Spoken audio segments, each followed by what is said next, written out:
मी आणि माझा छोटा मुलगा बाहेरच्या छोट्या मैदानावर क्रिकेट खेळत होतो.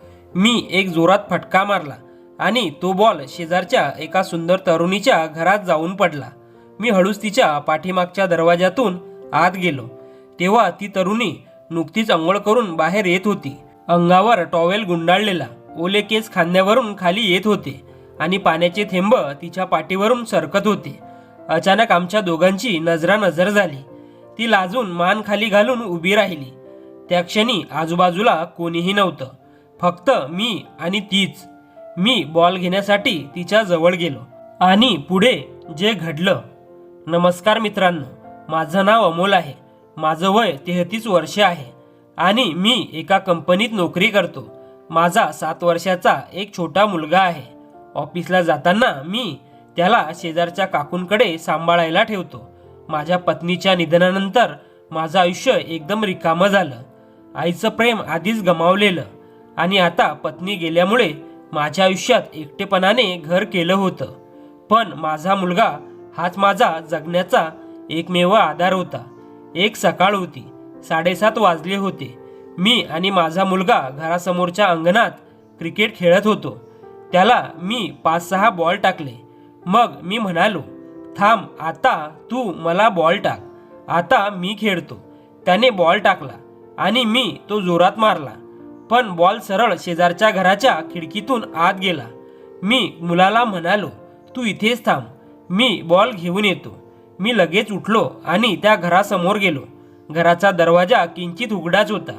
मी हलक्या हाताने तो ढकलला आणि आत गेलो. बॉल शोधायला लागलो. मी हॉलमध्ये नजर फिरवत होतो. तेवढ्यात माझ्या नजरेसमोर असं काही आलं की माझं हृदय थबकलं. एक तरुणी अंगाभोवती टॉवेल गुंडाळून नुकतीच आंघोळ करून बेडरूमकडे चालली होती.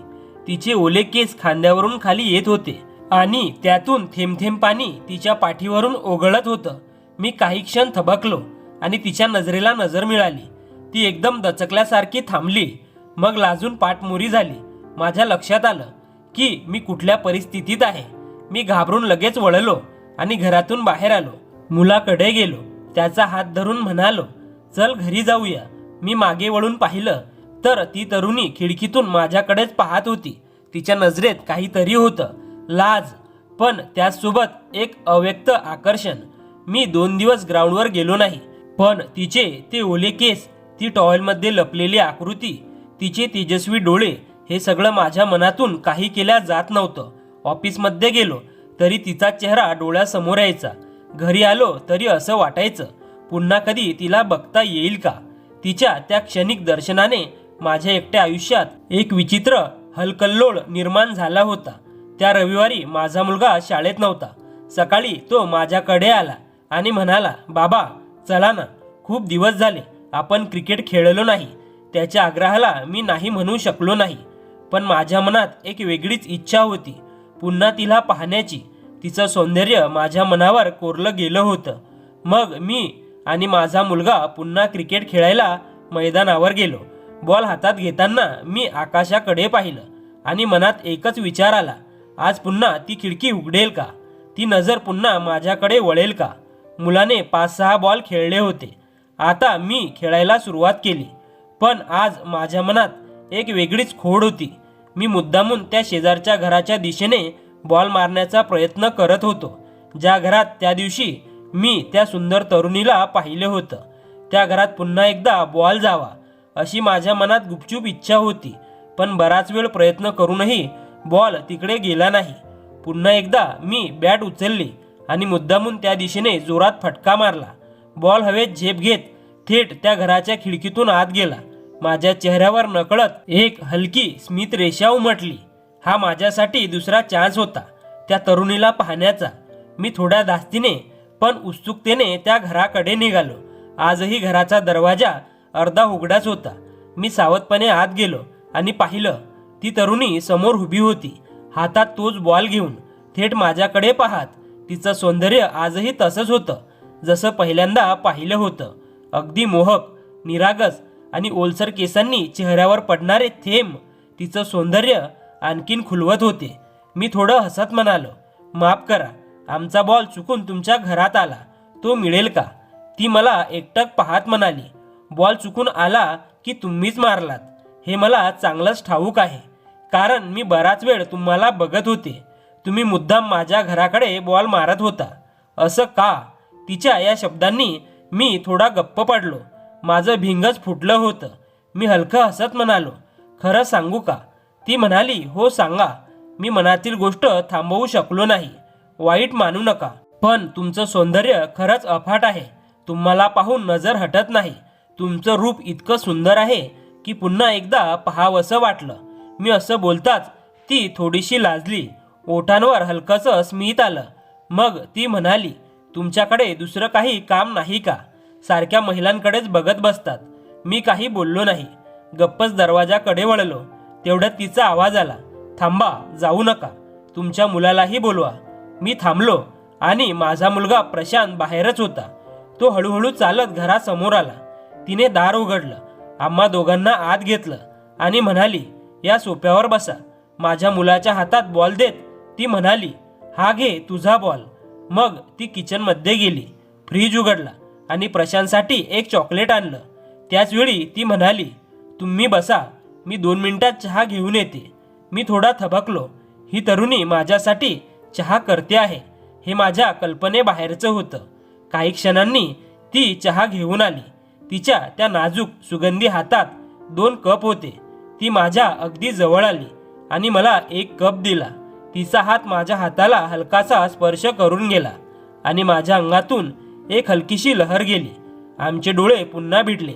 त्या नजरेत काहीतरी होतं, शांत पण आकर्षक, लाजरी पण उबदार. मी चहा घेत म्हणालो, तुमचं नाव काय? ती थोडं हसली, पण उत्तर न देता म्हणाली, तुमचंच आधी सांगा. मी म्हणालो, माझं नाव अमोल आहे आणि हा माझा मुलगा प्रशांत. याची आई आता या जगात नाही. काही वर्षापूर्वी ती गेली. माझं वाक्य संपायच्या आधीच तिच्या चेहऱ्यावर दुःख उमटलं. ती काही क्षण शांत राहिली आणि मग प्रेमाने माझ्या मुलाला जवळ घेतलं. त्याच्या केसांवरून हात फिरवत म्हणाली, लहान आहे अजून. आईचं मायेचं उबदारपण या वयात फार लागतं. त्या क्षणी तिच्या डोळ्यात ममता होती आणि माझ्या मनात काहीतरी वेगळं हलत होतं. मायेने माझ्या मुलाच्या डोक्यावर हात फिरवत ती हळू आवाजात म्हणाली, माझं नाव अनुराधा आहे. मी इथे नुकतीच भाड्याने राहायला आले आहे. मी एका बँकेत नोकरी करते. खरं सांगायचं तर मी सुद्धा विधवा आहे. माझ्या नवऱ्याच्या जागेवर मला ही नोकरी मिळाली. काही वर्षापूर्वी माझा नवरा गेला आणि त्यानंतर मी पूर्णपणे एकटी पडले. मला मूलबाळ नाही, म्हणून मी आता एकटीच राहते.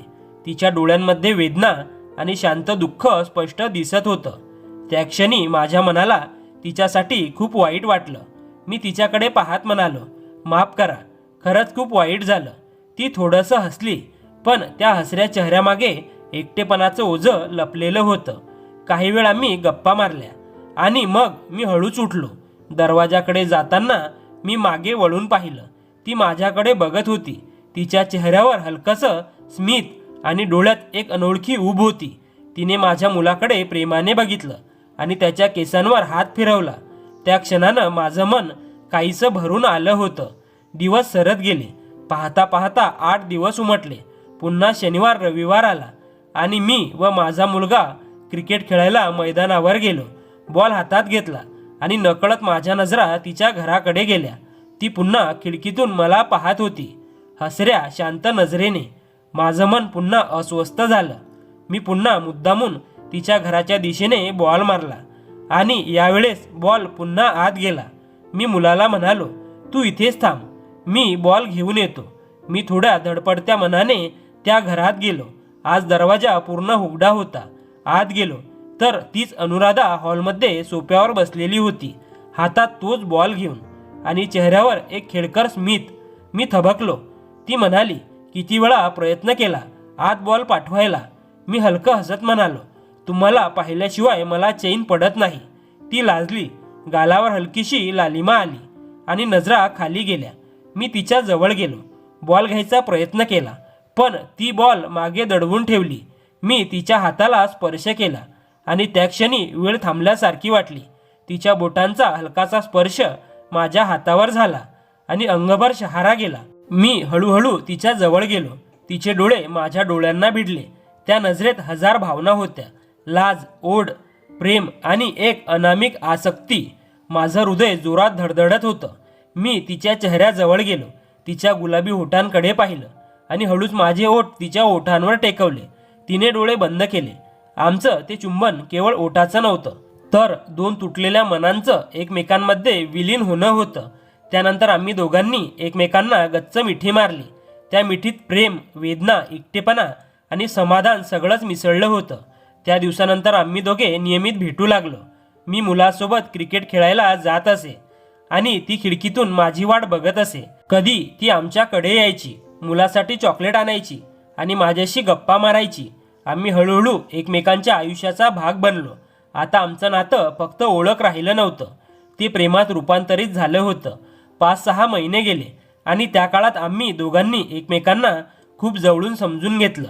मी तिच्यात माझ्या हरवलेल्या संसाराचं सुख शोधलं आणि तिला माझ्यात आधार, माया आणि आपलेपणा सापडला.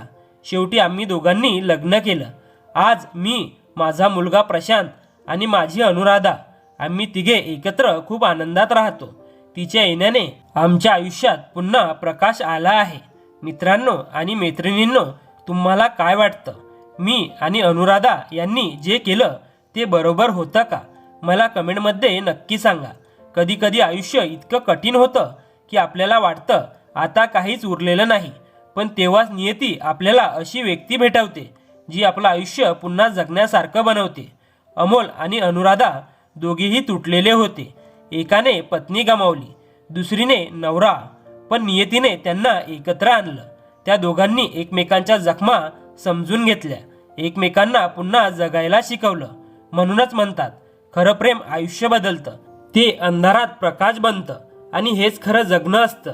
जर तुम्हाला माझी आणि अनुराधाची ही प्रेमकथा आवडली असेल तर लाईक, शेअर आणि चॅनलला सबस्क्राईब करायला विसरू नका. धन्यवाद.